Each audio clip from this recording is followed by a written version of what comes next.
All of you mark your attendance now. Mark your attendance.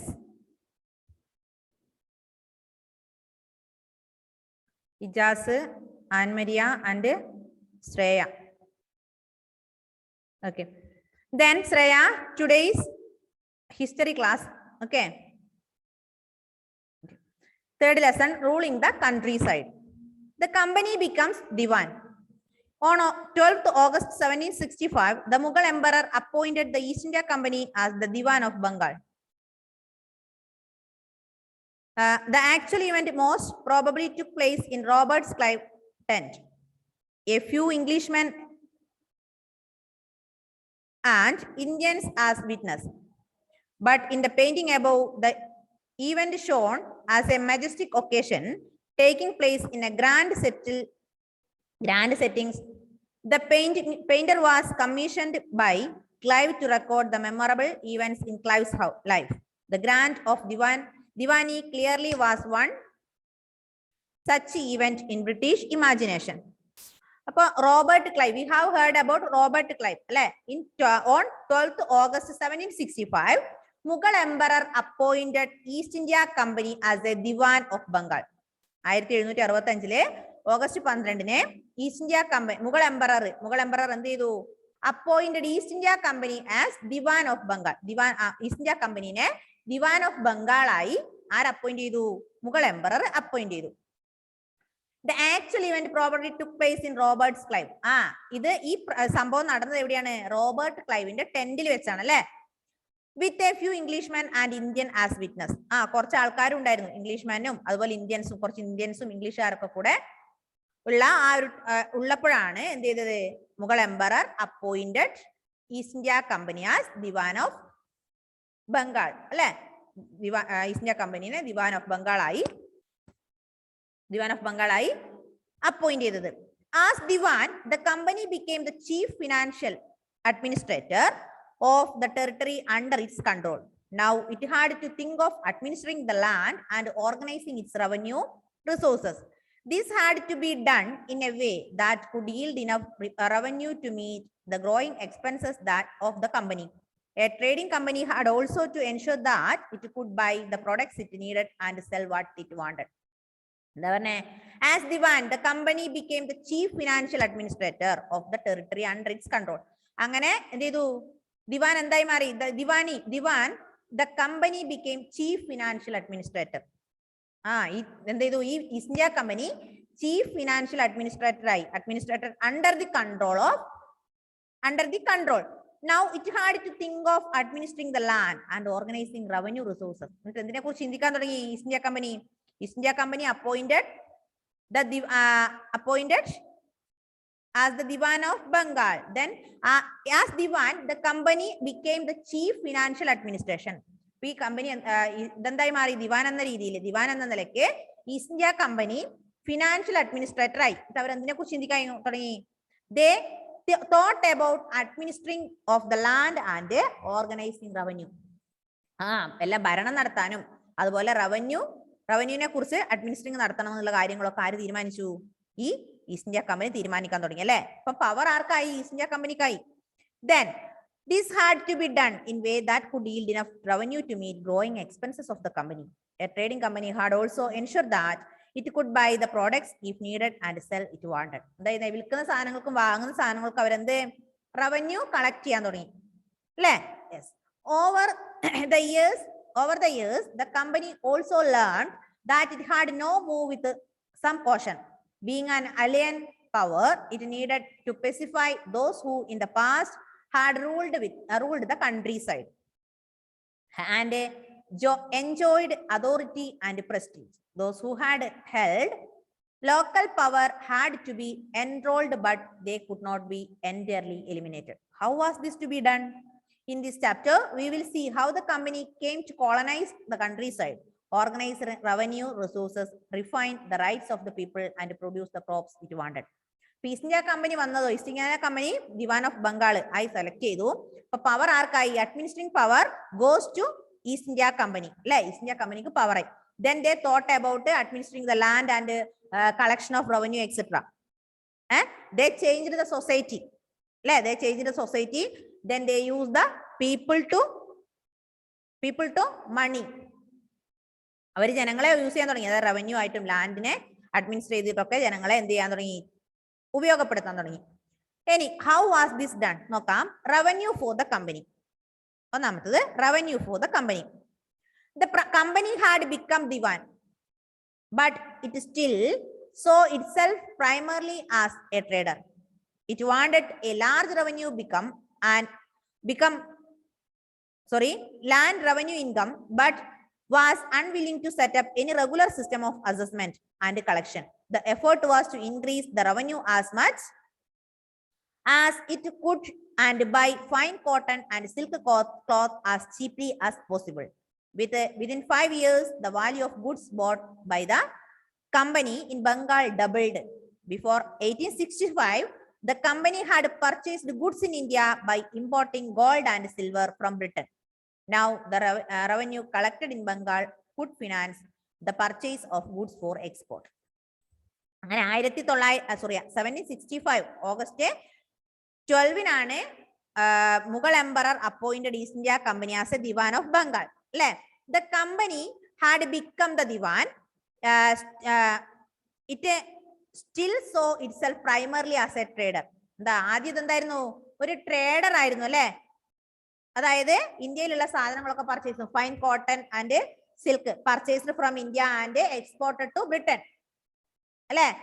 they bought fine cotton and silk in cheap rate and they exported to Britain. Then at the same time they imported gold and silver from Britain to India. Alle, they attained a lot of money. They attained a huge profit from India. ഇന്ത്യയിൽ നിന്ന് വലിയൊരു വരുമാനം അവരുണ്ടാക്കി, ലാഭം അല്ലെ. ഇന്ത്യയിൽ നമ്മൾ ഉത്പാദിപ്പിക്കുന്ന സിൽക്കും അതുപോലെ കോട്ടനൊക്കെ അവർ ചെറിയ 100 രൂപയുടെ സാധനം ചിലപ്പോൾ 10 രൂപയ്ക്കായിരിക്കും പർച്ചേസ് ചെയ്യാം അല്ലെ. Then they exported to Britain and these things sold in Britain as high rate. വലിയ റേറ്റിന് 10 രൂപയ്ക്ക് ഇവിടുന്ന് വാങ്ങിയെങ്കിൽ അത് ബ്രിട്ടനിൽ എത്തിക്കഴിയുമ്പോൾ ചിലപ്പോൾ 1000 രൂപയ്ക്കായിരിക്കും കൊടുക്കുക അല്ലെ. അപ്പൊ അവർക്ക് നല്ല വരുമാനം കിട്ടി. അതുപോലെ ബ്രിട്ടനിലുള്ള gold and silver imported to India and sell these things in India at high rate. വലിയ പൈസക്ക് അവിടെ നിന്ന് കൊണ്ടുവന്ന ചെറിയ സാധനങ്ങള് ഇന്ത്യയിൽ വലിയ വിലക്ക് കൊടുത്തു. Then soon it was clear that the Bengal economy was facing a deep crisis. Artisans were deserting villages since they were being forced to sell their goods to the company at low prices. Peasants were unable to pay the dues that were being demanded from them. Artisanal products was in decline and agricultural cultivation showed signs of collapse. Then in 1770, a terrible famine killed 10 million people in Bengal. About 1/3 of population was wiped out. Soon it was clear that Bengal economy was facing a deep crisis. പെട്ടെന്ന് തിരിച്ചറിഞ്ഞു. Soon they identified Bengal economy was facing crisis. വെല്ലുവിളി നേരിടാൻ പോവാണ് അല്ലെ. Bengal economy വെല്ലുവിളി നേരിടുകയാണെന്ന് മനസ്സിലായി. എങ്ങനെ, എന്താ കാര്യം? These East India Company or these Britishers exploiting India. They were exploiting India. ഇന്ത്യനെ ഇങ്ങനെ ചൂഷണം ചെയ്യാണ്. Then they understood the crisis. Then they are going to facing crisis. Then artisans were deserting villages since they were being forced to sell their goods to the company. അങ്ങനെ അവരെ maximum utilise ചെയ്യാൻ തുടങ്ങി. അങ്ങനെ ഇവരുടെ production എന്ത് ചെയ്തു? കുറഞ്ഞു. Production declined അല്ലെ. പ്രൊഡക്ഷൻ ഡിക്ലൈൻഡ് ആൻഡ് 10 എത്രയാ മരിച്ചതേ? എത്ര ആൾക്കാർ മരിച്ചു എന്ന് പറയുന്നുണ്ട് നോക്ക്.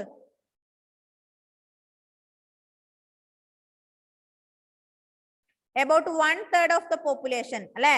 About 1/3 of the population died in 1770. 1770 ലോകത്തിലെ മൊത്തം ജനസംഖ്യയുടെ 1/3 ആൾക്കാര് മരിച്ചുപോയി. എന്തുകൊണ്ടാ മരിച്ചത്? ഫാമിൻ വന്നു. കാരണം ഫാമിൻ മീൻസ് സാധനങ്ങളൊന്നുമില്ല, പ്രൊഡക്ഷൻ നടക്കുന്നില്ല അല്ലെ. ഇന്ത്യ പ്രൊഡ്യൂസ് ചെയ്താൽ മാത്രമല്ലേ സാധനങ്ങൾ ഉണ്ടാവുള്ളൂ. Yes. Then artisans were deserting villages since they were being forced to sell their goods to the company at low prices.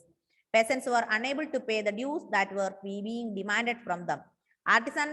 Artisanal production was in decline and agricultural cultivation showed signs of collapse. Then in 1770, a terrible famine killed 10 million people. അങ്ങനെ production ഒക്കെ കുറഞ്ഞു.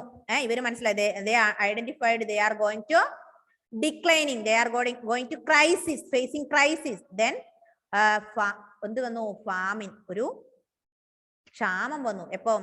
in 1717, 1700 ക്ഷാമം നേരിട്ടു. 10 million people died in this famine. About 1/3 of population died due to famine. അങ്ങനെ ക്ഷാമം വന്നിട്ട് സാധനങ്ങൾ കിട്ടാതായപ്പം 10 million ആൾക്കാർ മരിച്ചു. അതായത് ലോകത്തിലുള്ള മൊത്തത്തിലെ 1% ആൾക്കാർ ഈ ഫാമിനിൽ മരണപ്പെട്ടു. അപ്പൊ ഫാമിൻ എപ്പോഴായിരുന്നു? 1770. Need to improve agriculture. അങ്ങനെ അവർക്ക് മനസ്സിലായി ഇനി എന്ത് ചെയ്യണം?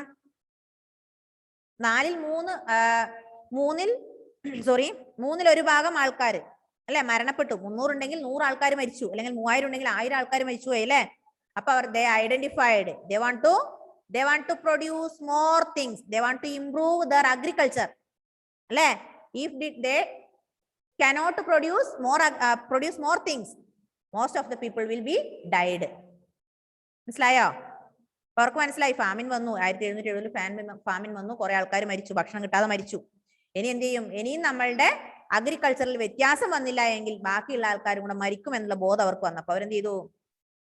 if the company was in ruins, could the company be certain of its revenue income, which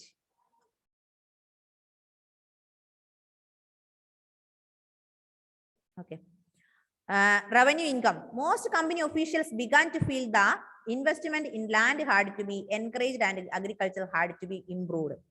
അപ്പൊ അഗ്രികൾച്ചറിൽ ഇംപ്രൂവ് ചെയ്യണമെങ്കിൽ എന്ത് വേണം? ക്യാഷ് വേണം അല്ലേ? വേണ്ടേ? Yes. if the company was in ruins, could the company be certain of its revenue income? Most of company officials began to feel that investment of land had to be encouraged. അവരെന്ത് ചെയ്തു? ഭൂമി invest ചെയ്യാൻ തുടങ്ങി. എന്തിനു വേണ്ടി? അഗ്രികൾച്ചറിന് വേണ്ടി. കൂടുതൽ സ്ഥലം അവർ അഗ്രികൾച്ചറിന് വേണ്ടി യൂസ് ചെയ്യാൻ തുടങ്ങി. most of the company officials began to feel the investment of land to encourage the agriculture or improved the agriculture. Agriculture improve ചെയ്യാൻ വേണ്ടി കൂടുതൽ സ്ഥലങ്ങള് വലിയ വലിയ കമ്പനി ഒഫീഷ്യൽസ് കൊടുക്കാൻ തുടങ്ങി. how was this to be done? ഇതെങ്ങനെ നടക്കും?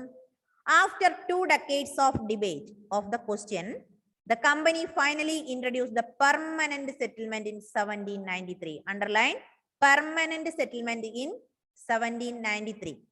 By the terms of the settlement, the Rajas and the Talukdas were recognized as Zamindars. They were asked to collect rent from the peasants and pay revenue to the company. The amount to be paid was fixed permanently. That is, it was not to be increased ever in future. It was felt that this would ensure a regular flow of revenue into the company's coffers and at the same time encourage Zamindars to invest in improving the land, since the revenue demand of the state would not be increased. The Zamindar would benefit from increased production from land. After 2 decades, ഇതിങ്ങനെ question ഉയർന്നുകൊണ്ടേയിരുന്നു. എന്ത് ചെയ്യണം? they want to produce more agriculture, they want to improve their agriculture. Then how was this to be done? ഇത് എങ്ങനെ സാധിക്കും? എങ്ങനെ improve ചെയ്യും? നമുക്ക് improve ചെയ്തില്ലെങ്കിൽ എന്ത് സംഭവിക്കും? more people will be died due to famine അല്ലേ? already 1/3 of the total population died due to the famine. Then if they cannot improve the agriculture, most of the people will be died. Then how was this to be done? ഇത് എങ്ങനെ നടക്കും? എങ്ങനെ കൂടുതൽ അഗ്രികൾച്ചറിൽ improve ചെയ്യും? ഈ ഒരു question ഒരു 2 decades ഇങ്ങനെ കടന്നുപോയി അല്ലെ? 2 decades ഈ ക്വസ്റ്റ്യൻ എങ്ങനെ നടക്കും, എങ്ങനെ നമുക്ക് നമ്മുടെ അഗ്രികൾച്ചറിനെ ഇംപ്രൂവ് ചെയ്യാം എന്നുള്ളൊരു ക്വസ്റ്റ്യൻ 2 decades ഇങ്ങനെ കൊണ്ടു നടന്നതിന് ശേഷം അവരൊരു finally introduce the permanent settlement. അങ്ങനെ അവരെന്തെത്തി? they reached the idea of permanent settlement. permanent settlement എന്നൊരു ആശയത്തിലെത്തി. permanent settlement in 1793, 1793. എന്താ permanent settlements? by the terms of settlement, the Rajas and Talukdas were recognized as Zamindars. രാജാസിനെയും താലൂക്ദാസിനെയും zamindars ആയിട്ട് recognise ചെയ്തു. Rajas and Talukdas recognized as Semeendas. Then they were asked to collect rent from peasants and pay revenue to the company. എന്താ പറഞ്ഞേ? എന്താ permanent settlement? Permanent settlement introduced in 1793. By this settlement, Rajas and Talukdas appointed as Semeendas, recognized as Semeendas, and they were അവരെന്ത് വേണം? They were asked to collect revenue collect ചെയ്യണം. അല്ലെങ്കിൽ എന്ത് ചെയ്യണം നോക്ക് മക്കളെ. They asked to collect rent from the peasants. അതായത് കർഷകരിൽ നിന്ന് വാടക വാങ്ങിക്കുക. ഭൂമി പാട്ടത്തിന് കൊടുക്കുന്നില്ലേ? നമ്മൾ പറഞ്ഞില്ലേ കമ്പനി ഒഫീഷ്യൽസ് ഒക്കെ പാട്ടം കൊടുക്കുന്നു. അപ്പൊ അതിൽ നിന്ന് വേണം റെന്റ് വാങ്ങിക്കണം, വാടക വാങ്ങിക്കണം, അത് വാങ്ങിക്കുക. അതുപോലെ എന്ത് ചെയ്യാ? Pay the revenue to the company. കമ്പനിയിലേക്ക് എന്തടക്കണം? റവന്യൂ അടക്കണം. ഈ രണ്ട് കാര്യങ്ങള് ഈ നമ്മുടെ താലൂക്ദാസിനെയും രാജാസിനെയും ഏൽപ്പിച്ചു. Rajas and Talukdas recognized as Semeendas. They were asked to collect rent from the peasants and collect revenue to the company. കമ്പനിയിലേക്ക് റവന്യൂ അടക്കണം.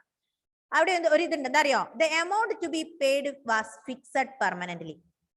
സ്ഥിരമായിട്ട് ഒരേ എമൗണ്ട് ആണ്. അപ്പം നമ്മുടെ ഇജാസും ശ്രേയയും ആൻമരിയും ശ്രീദേവും ഒക്കെ അവിടെ പ്രൊഡക്ഷൻ അല്ലെങ്കിൽ കൾട്ടിവേഷൻ നടത്തുന്നുണ്ടെങ്കിൽ നിങ്ങളൊക്കെ എന്ത് ചെയ്യണം? ഒരു എമൗണ്ട് തരും. ഇജാസ് 150, അല്ലെങ്കിൽ ശ്രേയ 120, അല്ലെങ്കിൽ ആൻമരിയ 500, അല്ലെങ്കിൽ ശ്രീദേവ് 40. അങ്ങനെ ഒരു കണക്ക് തന്നാൽ അതൊരിക്കലും മാറില്ല. ഫിക്സഡ് എമൗണ്ട് ആയിട്ട് നിങ്ങൾ എന്ത് ചെയ്യണം? എല്ലാ മാസവും റവന്യൂ പേ ചെയ്യാം, അല്ലെങ്കിൽ റെന്റ് കൊടുക്കുക. അപ്പൊ എന്ത് ചെയ്യും? അതിൽ നിന്ന് വരുമാനം വന്നു അല്ലേ? വരുമാനം വരാൻ തുടങ്ങിയില്ലേ? യെസ്. ആ വരുമാനം ഇവരെ ഈ ഒരു കാര്യത്തിന് വേണ്ടി യൂസ് ചെയ്തു. അപ്പൊ എന്താ പെർമനന്റ് സെറ്റിൽമെന്റ് എന്ന് പറഞ്ഞാല്? Permanent settlement, the East India Company introduced the permanent settlement in 1793. By the terms of this settlement, Rajas and Talukdas recognized as Semeendas. Semeendas were asked to collect rent from the peasants and pay the revenues to the company. This revenue or this rent is fixed amount. എന്താണ്? Fixed amount ആണ്. Every month these Rajas and Talukdas came here to collect revenue and rent. Okay? Yes. The problem, അവിടെ ഒരു പ്രശ്നമുണ്ട്. എന്താ അത്? What is the problem? നോക്ക്. The permanent settlement, however, created problems. Company officials soon discovered that the Semeendas were in fact not investing in the improvement of land. The revenue that had been fixed was so high that the Semeendas found it difficult to pay. Anyone who failed to pay the revenue lost his Semeendari. Numerous Semeendaris were sold off at auctions organized by the company. എന്താ പറഞ്ഞേ? ഇപ്പൊ fixed amount ആണ് collect ചെയ്യുക അല്ലെ? ഇപ്പൊ എന്ത് പറ്റി? അവിടെ എന്താ സംഭവിക്കുക? അവിടെ ഒരു പ്രശ്നമുണ്ട്. എന്താ അത്? Page number 28, history, Sreedev and faith. അവിടെ ഒരു പ്രശ്നം. നമ്മൾ പറഞ്ഞു പെർമനന്റ് സെറ്റിൽമെന്റിൽ ഫിക്സഡ് എമൗണ്ട് ആണ് കളക്ട് ചെയ്യാന്ന് പറഞ്ഞു. There was a problem. What is the problem?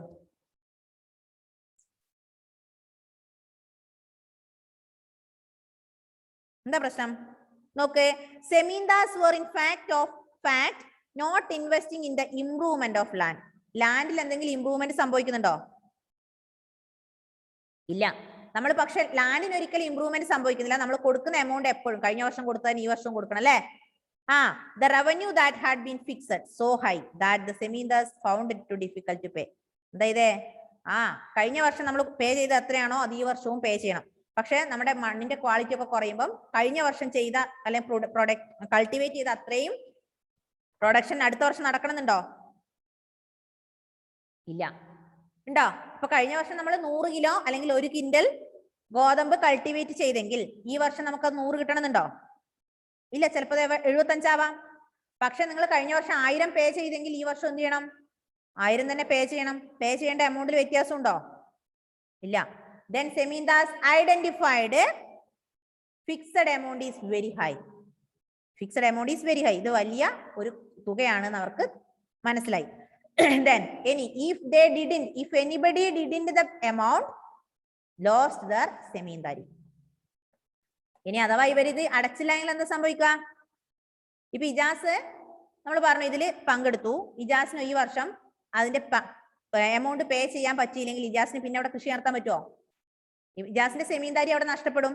അപ്പൊ totally problem, they were facing problem is here, this one എന്താ amount of pay, amount is very high, fixed amount is so high, but Semindars found it difficult to pay. In fact, not investing in the improvement of land improvement സംഭവിക്കുന്നില്ല, ഒരിക്കലും improvement of land സംഭവിക്കുന്നില്ല, പക്ഷെ fixed amount എപ്പോഴും അടക്കേണ്ടി വരുന്നു. By the first decade of 19th century, the situation changed. The prices in the market rose and cultivation slowly expanded. This meant an increase in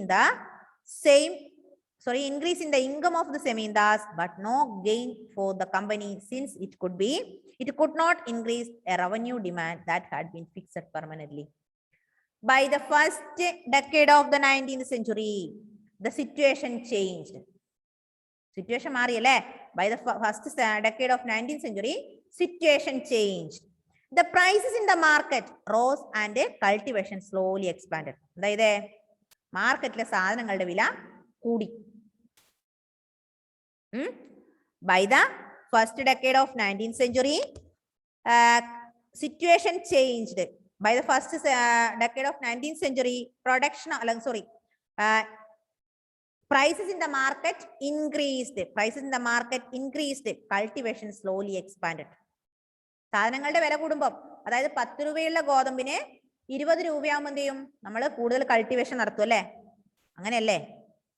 നമുക്ക് ഒരു ഇടയ്ക്ക് നമ്മൾ കണ്ടു, റബ്ബറിന് വില കൂടി കഴിയുമ്പോൾ എന്ത് ചെയ്യും? എല്ലാവരും കവുങ്ങും തെങ്ങും എല്ലാം വെട്ടി മാറ്റി അവിടെ റബ്ബർ വെക്കും. ആ റബ്ബർ വളർന്ന് വലുതാകുമ്പോഴത്തേന് റബ്ബറിന്റെ വില ഏകദേശം തീർന്നിട്ടുണ്ടാവും. ഇപ്പുറത്തെ തെങ്ങിനും കവുങ്ങിനായിരിക്കും വില ഉണ്ടാവുക അല്ലേ? പറഞ്ഞിട്ട് കാര്യമുണ്ടോ? ഉണ്ടോ? ഇല്ല. അതുപോലെ തന്നെ എന്ത് ചെയ്തു? prices in the market increased. Prices in the market rose. At the same time, cultivation slowly expanded. അവരുടെ cultivation അവർ കൂടുതലായി കൊണ്ടുവന്നു. This means an increase in income of the Semindars, but no gain for the company. അപ്പൊ എന്താ? കമ്പനിക്ക് എന്തെങ്കിലും ലാഭമുണ്ടോ? കാരണം ഇവരുടെ cultivation കൂടി, പക്ഷെ കമ്പനിക്ക് എപ്പോഴും കിട്ടുന്ന എമൗണ്ടേ കിട്ടുന്നുള്ളൂ. മനസ്സിലായോ? ഞാൻ പറഞ്ഞത് മനസ്സിലായോ? ആദ്യം അവരെന്താ ചെയ്തത്? കൾട്ടിവേഷൻ ചെയ്യുമ്പോൾ ഒരു ഫിക്സഡ് എമൗണ്ട്, പെർമനന്റ് സെറ്റിൽമെന്റ് അല്ലെ? They introduced the permanent settlement in 1793. By this terms of the settlement, Rajas and Talukdas appointed as Semindars. These Semindars asked them to collect revenues and rent from the peasants. Amount is fixed. Then it is a huge amount, so Semindars cannot pay that amount. Then in the first decade of 19th century, environment changed. System മൊത്തത്തിൽ മാറി. എന്താ മാറിയത്? പാവം സെമീന്ദാസിന്റെ കൂടെ ലോകം വന്നു. എന്താ? അവരുടെ സാധനങ്ങൾക്ക് വില കൂടി അല്ലെ? അപ്പൊ അവരെന്ത് ചെയ്തു? they expanded their production. അവരുടെ 10 സെന്റിൽ കൃഷി ചെയ്തെന്ന് അവര് എന്ത് ചെയ്തു? 20 സെന്റിലേക്ക് ആക്കി. അപ്പൊ അവരുടെ പ്രൊഡക്ഷൻ കൂടിയപ്പോൾ ക്യാഷ് ആർക്ക് കൂടി? സെമീന്ദാസിന് കൂടി. പക്ഷേ there is no gain to the company. കമ്പനിക്ക് എന്തില്ല? ഈ ഫിക്സഡ് എമൗണ്ടിലേ കിട്ടുള്ളൂ, കഴിഞ്ഞ വർഷം കിട്ടിയ എമൗണ്ടിലേ കിട്ടുള്ളൂ. അപ്പൊ കമ്പനി ചിന്തിക്കാൻ തുടങ്ങി, എന്ത്? നമുക്ക് വലിയ ലാഭമൊന്നുമില്ല, അവര് നല്ല വരുമാനം ഉണ്ടാക്കുന്നുണ്ട്, പക്ഷേ no benefit to the company, since it could not increase revenue demand that had been fixed permanently. അവർക്ക് കൂട്ടാൻ പറ്റുമോ? ഇല്ല. ഓൾറെഡി പറഞ്ഞു പെർമനന്റ് ആണെന്ന് പറഞ്ഞു അല്ലേ? പെർമനന്റ് ആണ്, ഇതിനൊരു മാറ്റമില്ല എന്ന് പറഞ്ഞു. Company was confused. Even then, the Semindars did not have an interest in improving the land. Some had lost their lands in the earlier years of the settlement. Others now saw the possibility of earning without the double and risk of the investment. As long as the Semindars could give out the land to tenants and get rent, they were not interested in improving the land. എന്താ പറഞ്ഞേ? Even then, Semindars did not have an interest in improving the land. പക്ഷെ സെമീന്ദാസിന് എന്താ? Interest ഇല്ല, land ഒന്നും കൂട്ടാനുള്ള interest ഒന്നും അവർക്കില്ല. But Some had lost their lands in the earlier years. ഇതിനു മുമ്പേ പൈസ അടക്കാൻ പറ്റാഞ്ഞിട്ട് അവർക്ക് എന്ത് ചെയ്തിട്ടുണ്ട്? കുറെ ആൾക്കാർക്ക് ഈ ഫിക്സഡ് എമൗണ്ട് പേ ചെയ്യാൻ പറ്റാതെ അവരുടെ സെമീന്ദാരി നഷ്ടപ്പെട്ടിട്ടുണ്ട് അല്ലേ? നമ്മൾ ആദ്യം പറഞ്ഞൊരു ഫിക്സഡ് എമൗണ്ട് വെച്ചപ്പോൾ അവർക്ക് വലിയ ലാഭമൊന്നുമില്ല. അപ്പൊ അവർക്ക് അത് അടക്കാൻ പറ്റാത്തതുകൊണ്ട് അവരുടെ സെമീന്ദാരി നഷ്ടപ്പെട്ടിട്ടുണ്ട്. അപ്പം most of them already lost their സെമീന്ദാരി. Then even Semindars did not have an interest to improving the land. On the other hand, മറ്റേ സൈഡില് in the villages, the cultivator found the system extremely oppressive. The rent he paid to the Semindar was high, and his high on the and his right on the land was insecure. To pay the rent, he had to often take a loan from the money lenders. And when he failed to pay the rent, he was evicted from the land he had cultivated for generations. On the other hand, on first hand, Semindars did not have an interest to improving the land. Most of the Semindars already lost their semindari power because they didn't pay the fixed amount, pay the rent or revenue. So they lost their power, lost their semindari. On the other hand, the villages, the cultivator found system extremely oppressive. The rent he paid to the semindar was high. എന്താ പറഞ്ഞേ? സെമീന്ദാർ പേ ചെയ്യുന്ന amount വലിയതാണല്ലേ, വലിയ amount, huge amount. And his rights on the land was insecure. ഇത്ര വലിയ amount ഒക്കെ കൊടുക്കുന്നുണ്ടെങ്കിലും അവരുടെ land, അവർക്ക് കിട്ടിയ ഭൂമി സെക്യൂർ ആണോ? ഇത്ര എമൗണ്ട് ഒക്കെ അവർ പേ ചെയ്യുന്നുണ്ട് അവർക്ക്. പക്ഷെ അവര് എന്താ, നാളെ നിങ്ങൾ ചെയ്യണ്ടെന്നാണ് ചെയ്യണ്ട അല്ലെ? അപ്പം അവരുടെ എന്താ, right on the land is insecure. അവർക്ക് ഒരു സെക്യൂരിറ്റി ഇല്ല. To pay the rent he had to often take a loan from the money lender. ഇതേവരെ the pay rent he had to often a loan from the money lender. പല പ്രാവശ്യവും ഇവര് loan അടച്ചത് എങ്ങനെയായിരുന്നു? മണി ലെൻഡേഴ്സിൽ നിന്ന് കടം വാങ്ങിയിട്ടായിരുന്നു അല്ലെ? ആദ്യ സമയങ്ങൾക്ക് ഇവർക്ക് ഇഷ്യൂ ഉണ്ടായ സമയത്ത് ഇവരെന്ത് ചെയ്യും? മറ്റുള്ളവരിൽ പണം കടം വാങ്ങിയിട്ടാണ് ഇത് റെന്റ് അല്ലെങ്കിൽ റവന്യൂ പേ ചെയ്തത്. Then a new system is devised. Next one, new system is devised.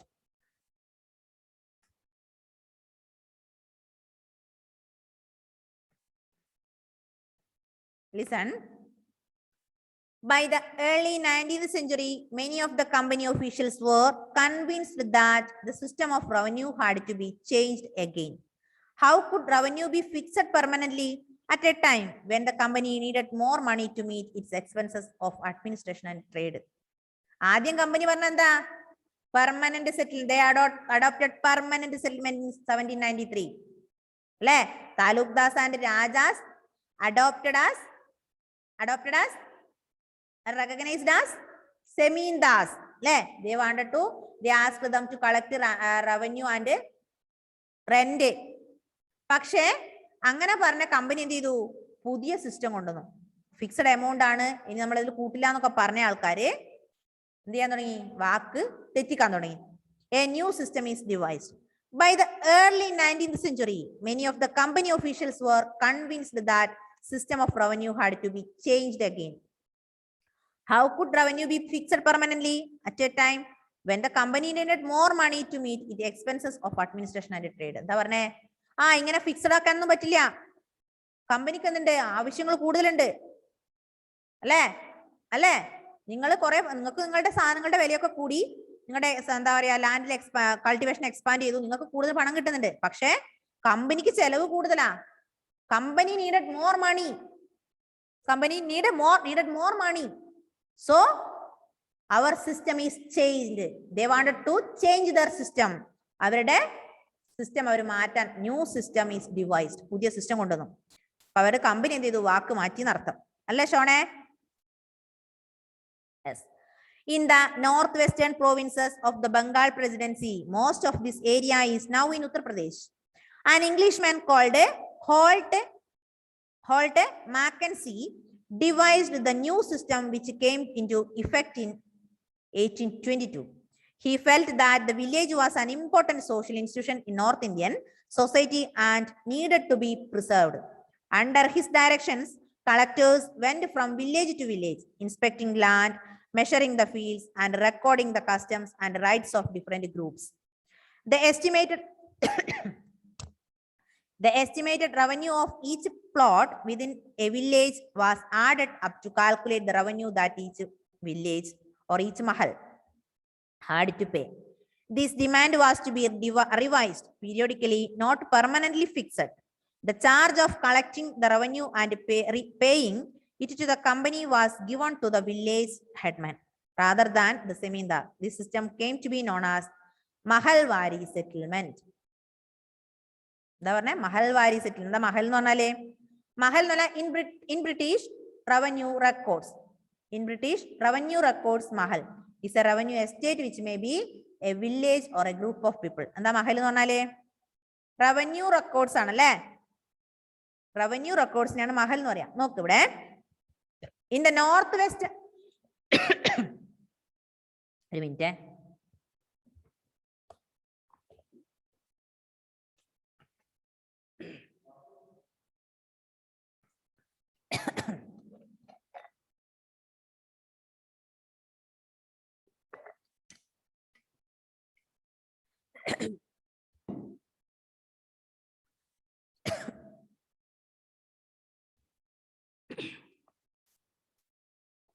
Listen, in the northwestern provinces of the Bengal Presidency, most of the areas now in Uttar Pradesh. ഇന്നത്തെ Uttar Pradeshile അല്ലെങ്കിൽ northwestern provinces of Bengal എന്താ സംഭവിച്ചേ? An Englishman, ഒരാൾ ഒരു English മാൻ, അദ്ദേഹത്തിന്റെ പേരെന്താ? Holt Mackenzie. എന്താ? Holt Mackenzie devised the new system. എന്തുകൊണ്ടെന്ന് അദ്ദേഹം in Uttar Pradesh or northwestern provinces of Bengal had an Englishman. His name was Holt Mackenzie. Please underline. Holt Mackenzie devised a new system. അദ്ദേഹം ഉത്തർപ്രദേശിലെ ഒരു പുതിയ നിയമം കൊണ്ടുവന്നു. എന്താണെന്നറിയോ? Which came into effect in 1822. ഒരു പുതിയ നിയമം കൊണ്ടുവന്നു അല്ലെ? 1822 Holt Mackenzie adopted or devised the new system now in Uttar Pradesh or northwestern provinces of Bengal. എന്താ അതെന്നറിയോ? He felt that village was an important social institution in North Indian society and needed to be improved. അദ്ദേഹം ഒരു കാര്യം മനസ്സിലാക്കി. എന്താ അത്? Village was an important social institution. നമ്മുടെ village അല്ലെങ്കിൽ ഗ്രാമം എന്ന് പറയുന്ന ഒരു ഇമ്പോർട്ടന്റ് സോഷ്യൽ ഇൻസ്റ്റിറ്റ്യൂഷൻ ആണ്. They wanted to preserve. അതിനെന്ത് ചെയ്യണം? നമ്മള് പ്രൊട്ടക്ട് ചെയ്യണം അല്ലെ? Village is an important social institution. We want to protect our village. Then, under his directions, collectors went from village to village. അങ്ങനെ നമ്മുടെ ഹോൾട്ട് മക്കൻസിന്റെ കൺട്രോളില് കളക്ടർമാരെന്ത് ചെയ്തു? ഓരോ വില്ലേജിലും പോകാൻ തുടങ്ങി. ഓരോ വില്ലേജ് ടു വില്ലേജിലേക്ക് നടക്കാൻ തുടങ്ങി. എന്തിനു വേണ്ടിയാ പോകുന്നത്? Under the control of Holt Mackenzie collectors went from village to village for inspecting land, measuring the fields, recording the customs and rights of different groups. എന്ത് നോക്കാനാ പോയത്? ഇത്രയും നാൾ ഒന്നും അന്വേഷിച്ചില്ല അല്ലെ? ഇവരോട് ഫിക്സഡ് എമൗണ്ട് നിങ്ങൾ അടക്കണം എന്ന് പറഞ്ഞു, നിങ്ങൾ കൾട്ടിവേറ്റ് ചെയ്തെന്ന് പറഞ്ഞു. പാവങ്ങള് 10 രൂപയുടെ കളക്ട് ചെയ്താലും 1000 രൂപ അടക്കണം. ഇനി 1000 രൂപയുടെ കളക്ട് ചെയ്താലും 1000 രൂപ അടക്കണം അല്ലെ? റെന്റായി അടക്കണ്ടേ? ഇനി 2000 കിട്ടിയാൽ രക്ഷപ്പെട്ടു അല്ലെ? അങ്ങനെ കിട്ടുമോ? അവർക്ക് എപ്പോഴും നഷ്ടം. അവരിപ്പം മണി ലെൻഡേഴ്സിന് കടമൊക്കെ വാങ്ങിയിട്ടാണ് ഇത് അടച്ചോണ്ടിരുന്നത്. പക്ഷേ in 1822 Holt Mackenzie is a Englishman devised a new system under the control of his directions. Collectors went to village from village for inspecting land, measuring fields, recording customs, rights of the people. ജനങ്ങളുടെ അവകാശങ്ങൾ അറിയാനും അവരുടെ ലാൻഡിനെ അളന്ന് തിട്ടപ്പെടുത്താൻ വേണ്ടിയും അതുപോലെ customs ആചാരങ്ങൾ record ചെയ്യാനൊക്കെ വേണ്ടിയിട്ട് ഇങ്ങനെ കളക്ടർമാർ പോകാൻ തുടങ്ങി. അപ്പൊ മനസ്സിലാവുമല്ലേ നമ്മളെ മനുഷ്യന്മാരുടെ ബുദ്ധിമുട്ട്? അങ്ങനെയല്ലേ മനസ്സിലാവുക അല്ലെ? നമുക്കറിയാം നമ്മുടെ വീട് വഴിയൊക്കെ ഇപ്പം പഞ്ചായത്തിൽ നിന്നും ഗവൺമെന്റ് ഒന്നും ആൾ വരുന്നില്ലേ? നിങ്ങളുടെ വീട് എത്ര സ്ക്വയർ ഫീറ്റ് ഉണ്ട്? നിങ്ങൾ വാടകയ്ക്കാണോ നിൽക്കുന്നത്? അല്ലെ നിങ്ങളുടെ വീട് കോൺക്രീറ്റ് ആണോ? നിങ്ങളുടെ വീട്ടിൽ എത്ര വാഹനങ്ങളുണ്ട് അല്ലെ? ഇതൊക്കെ നോക്കിയിട്ടല്ലേ ഗവൺമെന്റ് ഇപ്പം ഒന്നുമില്ലാത്തവർക്ക് വീടൊക്കെ കൊടുക്കുന്നില്ലേ? അതുപോലെ അന്നത്തെ collectors went from village to village. Then the estimated revenue of each plot within a village was added up to calculate the revenue that each village mahal had to pay. Then this demand was to be revised periodically, not permanently fixed. ഇതെന്താ? എന്നിട്ട് ഈ collector പോയിട്ട് land അളക്കും, അതുപോലെ അവരുടെ എന്താ പറയാ ലാൻഡിനെ ഒന്ന് ഇൻസ്പെക്ട് ചെയ്യും, എന്നിട്ടാണ് റവന്യൂ ഫിക്സ് ചെയ്യുക. മനസ്സിലായോ? അവർക്കൊരു ഫിക്സഡ് എമൗണ്ട് കൊടുക്കും, ഒരു എമൗണ്ട് പറയും, ആ എമൗണ്ട് നിങ്ങൾ അടക്കണം. അതായത് ഷോൺ അടക്കുന്ന എമൗണ്ടും ചിലപ്പോൾ ഫെയ്ത്ത് അടക്കുന്ന എമൗണ്ടും ശ്രീദേവ് അടക്കുന്ന എമൗണ്ടും ഒക്കെ ആദ്യം എന്തായിരുന്നു? ഫിക്സഡ് ആയിരുന്നു. പക്ഷെ ഈ സെറ്റിൽമെന്റ് വന്ന പിന്നെ എല്ലാവർക്കും ഡിഫറെന്റ് ആണ്. അദ്ദേഹം വന്ന് കാൽക്കുലേറ്റ് ചെയ്ത് ഇൻസ്പെക്ട് ചെയ്തിട്ടാണ് ഓരോരാളും ഓരോ എമൗണ്ട് പറയുന്നത് അല്ലേ? Yes. Then this system came to be known as Mahalwari system. ഇതിനെയാണ് നമ്മൾ എന്ത് പറയാ? Mahalwari system. എന്താ പറയാ? Mahalwari system. Time is going to over. We have 1 more minute. Page number 2 വെച്ചോ, 29 കേട്ടോ. Monroe system ആണ് അടുത്ത് എടുക്കേണ്ടത്. All of you read the lesson very well. Ask your doubts. Okay. Time കഴിഞ്ഞു മക്കളെ. Bye bye. ഇപ്പൊ ക്ലാസ് കട്ടാവും.